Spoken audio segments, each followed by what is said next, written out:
আসসালামু আলাইকুম। আজ অনেকদিন পরে একটা বড় ভিডিও নিয়ে আসলাম।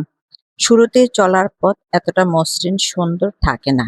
এটা করে নিতে হয়। এই যে আমাদের বাড়ি পরিষ্কারের কাজ করছি আমরা সবাই মিলে। দীর্ঘ বৃষ্টি থাকার কারণে আমাদের বাড়িতে অনেক ময়লা জমেছে। যেহেতু আমাদের বাড়ির কাজ চলমান, এখনো কনস্ট্রাকশনের কাজ চলছে। ৬ তলা পর্যন্ত সম্পূর্ণ বাড়িটা আমরা আজকে সবাই মিলে ধুয়ে পরিষ্কার করে নিয়েছি। এখানে আছে আমার বড় ভাসুর, ছোট জা, বড় জা, আমি, আমরা সবাই। হয়তোবা কেউ বলতে পারেন যে একটা লোক নিয়ে করালে তো ভালো হতো, আপনাদের এতটা কষ্ট হতো না। কিন্তু আমরা নিজেদের কাজটা নিজেরা যেভাবে করব, যতটা মায়া মমতা দিয়ে করব, যত্ন করে করব, এতটা যত্ন করে কেউ করবে না। লোক দিয়ে তো কাজ সবসময়ই করাই। আমরা আজকে সবাই মিলে যে আনন্দের সাথে কাজটা ভাগাভাগি করে করছি, এখানে যে বন্ধনটা তৈরি হবে সে বন্ধনটা বেশি প্রয়োজন।